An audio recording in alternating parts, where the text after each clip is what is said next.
Good morning, welcome to the Professor Maima Show. Hope you are doing well on this morning from where you are watching me from around the world. This is a comedy show for your own entertainment. Please subscribe, share, and like this video. So today I'm going to talk about an interesting story. Kenya has, how can we say, millions of graduates who are unemployed, they are jobless, because every year we churn out thousands of graduates here in Kenya, our country Kenya. We churn out a lot of many graduates. They have 1 degree, 2 degrees, 3 degrees. Yes. So that's what I'm talking about. And before I begin, I want to show you something. So this is our shamba here. You can see it.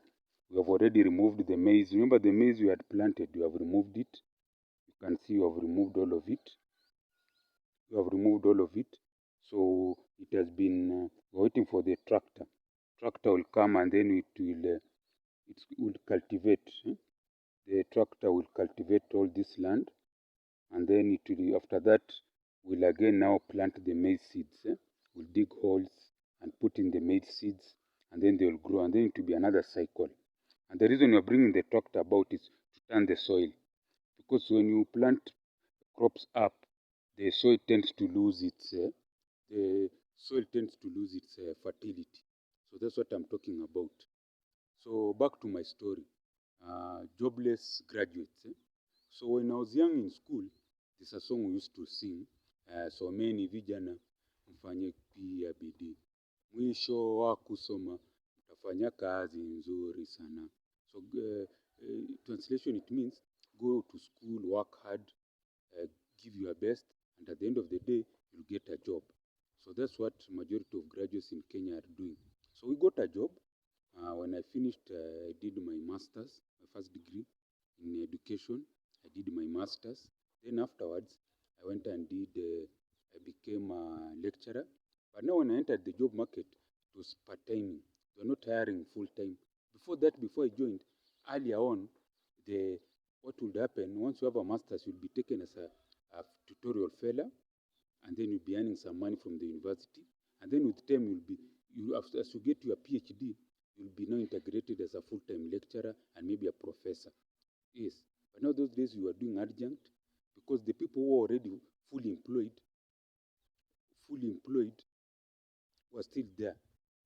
They were still very young, and they were not that time for retirement. You see, most of those lecturers, when you were doing our masters, they were still very young.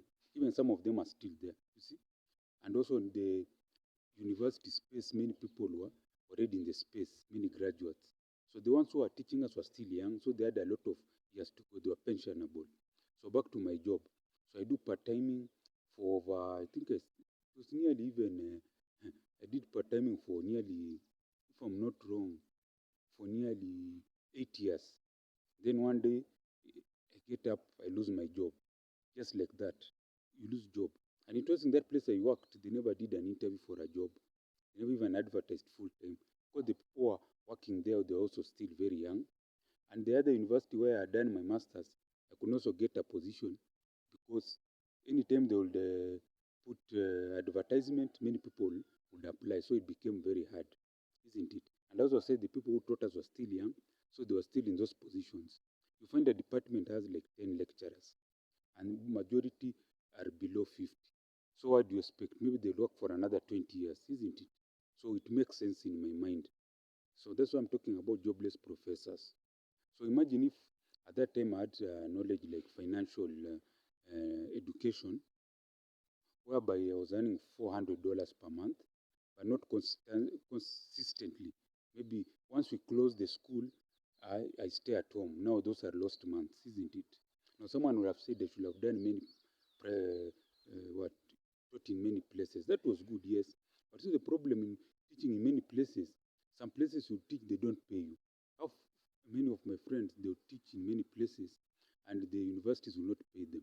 So imagine you're working in a place, then you wait for the check, it doesn't come. Stress upon stress. So me, I decided to only work in one place, which was also a big blunder.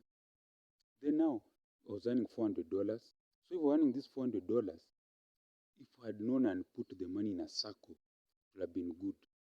So by the time I got fired, I would have had enough money to maybe buy land and do farming. They have been showing you. Do this a family farm, doing farming like this. Those are vegetables there. Skuma wiki is there, and then you'll grow maize, isn't it? Things like those. Hmm? So that's what I'm talking about. I will have bought land, and even behind me, you are seeing bananas. So with the moment I got fired, I would have just gone to my country, maybe have 2 acres then, and started farming until now things improve.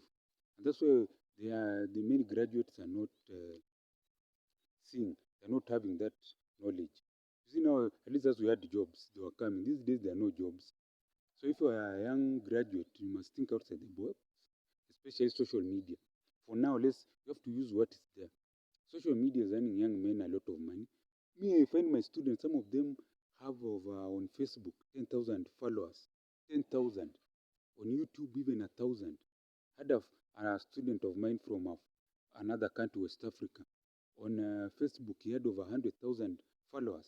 So I was thinking to myself, what if he opened a YouTube channel and convinced even just 10,000 of those followers to follow him? If you have 300,000 followers, you can easily convince 10,000 to follow on YouTube and you give them good quantity, good and good content, quality content that has message that can improve their lives. You start earning from YouTube, you start a project. There are many subscribers who support. I know someone who was also a jobless graduate, but he built his own home. It's called Ayamaru. He has built a big mansionette in his village. And through YouTube, he's earning money. In fact, most of the money is from subscribers. So at a time he was earning $3,000 per day. Yes, $3,000 per day for a whole month because he had done some very good content. He was doing a party in his home where he was inviting guests from all over the world. So the traffic on his channel was so high. That's what we are talking about. So this content earned him $3,000 per day for a whole month. Those were millions, nearly millions, if I'm not wrong, yeah, nearly 3 million Kenya shillings, just because of that content was given. So if you are a young Gen Z, you should think about social media, not doing those crazy things people do, just doing good content. Maybe you have a skill, you can be a plumber, electrician. You earn that money and you save. Like the way I'm telling you, save in a circle, buy assets. A man is assets, a man is money. A man who doesn't have money is taken like for a fool. That's why I always tell these young Gen Zs, always earn money. Now, how about with the people who are jobless professors and they're above 50? What I can tell them, because already your mind is about jobs, find a way you can get a job that can earn you money. Because it's very hard if you are 50 and above, you start being self-employed because you are not there. You cannot stay on your own. So the best you can do is find a way you can get in the job market, get back in the job market, start earning money. Even if you are doing part-timing or what, go back to the job market. Now be wiser. Now, the other time you are wasting your money, start saving that money. Within 5 years, you'll have land and you'll start building assets, maybe building a house, building a farm. So that's why I'm talking about jobless professors. People who had degrees, got jobs, but did not invest. Now when they became jobless, they started suffering like they have. Because a man is assets. Once you have assets, people respect you and you'll always get what you want. You'll even start a good family. You'll take care of your wife, children. But if you're a jobless guy, how do you even feed your family? How does your son or daughter go to a good school, get good education, in fact, now we should be creating a company or a factory or a farm so that when your daughter or son finishes school, you just employ them. Yes, not that them they go and look for jobs like you. You build assets like a factory, a farm. So when they come out of school, they take over from you. That's what I'm thinking. You have a big, a flat, a complex, whatever you put out, they come and take it from you. That's what I'm talking about. Hmm? They come and take your what? They come and take the things from you. That's what I'm talking about. Eh? Then after that, you go and what can I say? You go and they build on the work that you have built. That's what I'm talking about, jobless professors.